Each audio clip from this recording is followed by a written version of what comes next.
یہ تھی کہ یہاں بہت زیادہ لوگ جمع ہوں گے, پورے پاکستان سے لوگ آئیں گے اور یہ آواز بلند کریں گے کہ انفارچونیٹلی پاکستان کے ساتھ جو انسیڈنٹ ہوا ہے وہ ہماری غیرت کی, ہماری عزت کی توہین ہے. لیکن جب ہم یہاں پہ آئے ہیں تو چند ہی لوگ ہیں, اس کی کیا وجہ ہے؟ دیکھیں, میں تو کوئی پولیٹیکل پارٹی سے تعلق نہیں رکھتا, میرے پاس کوئی پلیٹ فارم نہیں ہے. میں نے ایک کال دی تھی, اس میں آئے ہیں, نمائندگی ہے تمام طبقات کی, خواتین ہیں, بچے ہیں, ہر قسم کے لوگ ہیں, علماء ہیں. یہ اللہ کے حکم کے مطابق کہ اٹھو اللہ کے نام کے اوپر, ایک ایک کر کے, دو دو کر کے, ہلکے ہو یا بھاری, یہ میں قرآن کی آیت کا ترجمہ بتا رہا ہوں آپ کو. تو ہم اس انداز میں نکلے ہیں, انشاءاللہ یہ کارواں اگر حکومت اپنی اصلاح نہیں کرے گی, اپنی پالیسیاں بدلے گی نہیں, ہمیں اسی طریقے سے ذلیل اور رسوا کرتی رہے گی, ہماری حاکمیت اعلیٰ, ہمارا وقار, ہماری عزت اور ہماری سلامتی چھین لی گئی ہے. جو مجھے سب سے زیادہ افسوس ہے, آپ کو یاد ہوگا کہ میں نے پہلے ہی کہا تھا ایک ٹی وی چینل کے اوپر کہ اگر ریمنڈ ڈیوس رہا ہوا تو میں اپنی پرانی وردی پہن کے نکلوں گا. لیکن آج میں وردی کے بغیر دیکھ رہے ہیں آپ کہ میں آیا ہوں, اس لیے کہ میرے اداروں نے مجھے شرمسار کیا. مجھے بہت شکایت ہے ان کے ساتھ. یہ ممکن نہیں ہے کہ ہماری اسٹیبلشمنٹ کی مرضی کے بغیر ریمنڈ ڈیوس اس طریقے سے نکل جائے, اس کو جہاز لے جائے, یہ امکان ہی نہیں ہے اس کا. اس لیے ہمیں ایکسپلینیشن چاہیے اور اس کے لیے ہمارے تقاضے ہیں. دیکھیں, یہ دیت کا جو ڈرامہ رچایا گیا وہ تو دنیا میں ہماری سلامتی کا درپے تھا, دشمن تھا. He was criminal against the state. لیکن دراصل جرم نہیں تھا. ہوا یہ ہے کہ ان کی فیملی کے 19 لوگوں نے دیت کی رقم لی ہے اور باقاعدہ انہوں نے لکھ کر کورٹ کو یہ دیا ہے کہ ہم اس کو معاف کرتے ہیں. جب وہ اس طرح فیصلہ ہو جائے تو اس کے بعد اسٹیٹ کیا کر سکتی ہے؟ نہیں, اسٹیٹ کیا کر سکتی ہے؟ اسٹیٹ ابھی کیا, حکومت کیا کرتی ہے؟ جب عدلیہ, اعلیٰ عدلیہ, سپریم کورٹ فیصلے دیتی ہے تو وہ کیا کرتے ہیں؟ مانتے ہیں ان کے. یہ تو ایک تو یہ ہے کہ اس کے جرم کی نوعیت مختلف انداز کی تھی. یہ ہر کوئی جانتا تھا کہ ریمنڈ ڈیوس کا مشن زیادہ امپورٹنٹ تھا, اس کا کرائم اتنا امپورٹنٹ نہیں تھا. اتنا امپورٹنٹ اس کا مشن تھا کہ اوباما جیسے آدمی کو اس کے لیے جھوٹ بولنا پڑا کہ اس کو استثناء حاصل ہے. اگر وہ اوباما نے سچ بولا تھا تو پھر آج دیت کرا کے وہ کیوں لے کے گئے کہ یعنی اس کو معاف کیا جائے؟ دیت تو معافی ہے نا. پھر اگر استثناء تھا تو اس کا مطلب ہے کہ technically Obama has been proved a liar, جھوٹا ثابت کر دیا اس کو. لیکن مسئلہ یہ ہے کہ ٹپ آف دی آئس برگ, نیچے کیا داستان ہے. ڈرون حملے, اس کے پاس سے وہ ساری چیزیں نکلنا, وہ ایک ایکشن ایجنٹ تھا جو سی آئی اے کے کانٹریکٹ کے اوپر تھا. میڈیا اتفاق کرتا ہے تو پھر اس کو کیوں چھوڑا گیا؟ یعنی وہ ہماری سلامتی کا دشمن تھا, پاکستان کی سیکیورٹی. جس طریقے سے ہم نے چھوڑا ہے, مجھے خدشہ یہ ہے کہ ان کا اگلا نیوکلیئر اثاثے ہوں گے, کیونکہ اس میں کوئی شبہ نہیں. جنرل صاحب دیکھیے, جو اس کی رہائی ہے اس میں 4 ایلیمنٹس ہیں. ایک تو وفاقی حکومت, اس نے مین رول ادا کیا. پنجاب حکومت, اس کا بھی ایک رول ہے. اسٹیبلشمنٹ, جو یہ کہا جاتا ہے کہ پاکستان کے تمام بڑے فیصلے ہماری ملٹری اسٹیبلشمنٹ کرتی ہے, وہ بھی ظاہر ہے اس میں انوالو تھی. چوتھی وہ عدلیہ, جس کے لیے ہم سب نے اسٹرگل کی, اور ہمارا خیال یہ تھا کہ عدلیہ اب آزاد ہو چکی ہے اور اب کوئی کام نہیں کرے گی جیسے عام آدمی کی دل آزاری ہو. لیکن انفارچونیٹلی ریمنڈ ڈیوس کے معاملے میں یہ 4 کے 4 جو حلقے ہیں, ان سب نے ہمیں مایوس کیا. آپ سمجھتے ہیں کہ انہوں سب نے مایوس کیا؟ جاوید, بہت خوبصورت آپ نے بات کی, اور یہ ایکسپوز ہو گیا, ہمارا سارا سٹرکچر ایکسپوز ہو گیا, ہمارا دفاعی سٹرکچر ایکسپوز ہو گیا. اگر وہ ڈرون اٹیک کے سلسلے میں اگر نہیں ہوا تھا, اس ریمنڈ ڈیوس اٹیک کے اندر وہ ایکسپوز ہو گیا. ہمارے عدلیہ کا نظام جو ایکسپوز, اگر سپریم کورٹ اس کا سو موٹو نوٹس لے اور سارے کیس کو برملا کرے, کون سے وہ معاہدات ہیں, این آر او کیا چیز ہے, اور جو نواز شریف صاحب نے معاہدات کیے ہوئے کہیں کہیں, وہ کس قسم کے ہیں, اس کی نوعیت کیا ہے.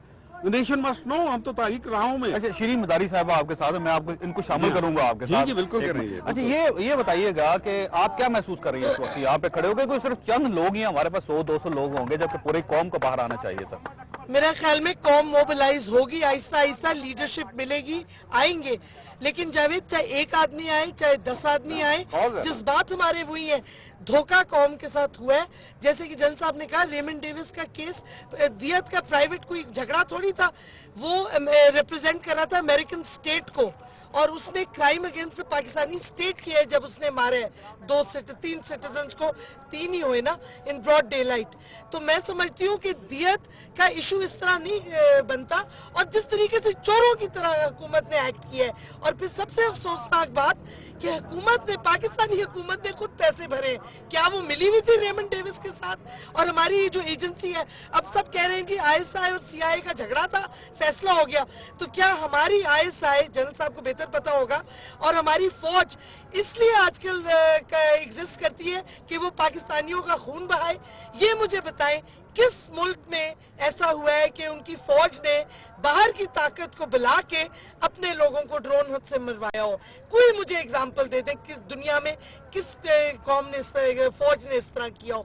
तो मैं समझती हूँ अजीबो गरीब एक अच्छा, हालात है। अदलिया का जो किरदार है आप उससे मुतमईन? मैं समझती नहीं, मैं बड़ी डिसअपॉइंट हुई हूँ।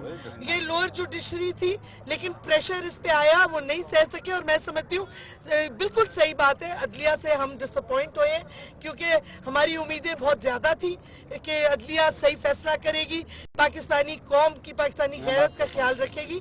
और सबसे ये मुझे डिस्कशन जो मैं देख रही हूँ टीवी पे कि जी अच्छा है ना, हमने अपने ताल्लुकात बढ़ाने अमेरिका के साथ, तो ये तरीका वो जो लोग मारे गए हैं उनका कोई किसी को एहसास नहीं, पाकिस्तानी जाने इतनी फालतू है कि अब लाइसेंस टू किल दे दिया ना आपने इफेक्टिवली। जनरल साहब की तरफ जाना है मैंने। जनरल साहब, एक तो ये वही जगह है जहाँ पे आपने अदलिया की बहाली के लिए एक तहरीक चलाई थी, और इसी जगह पे आपने तकरीरें की, पूरे पाकिस्तान से लोगों को जमा किया, और उसके बाद इफ्तिखार मोहम्मद चौधरी साहब बहाल हुए।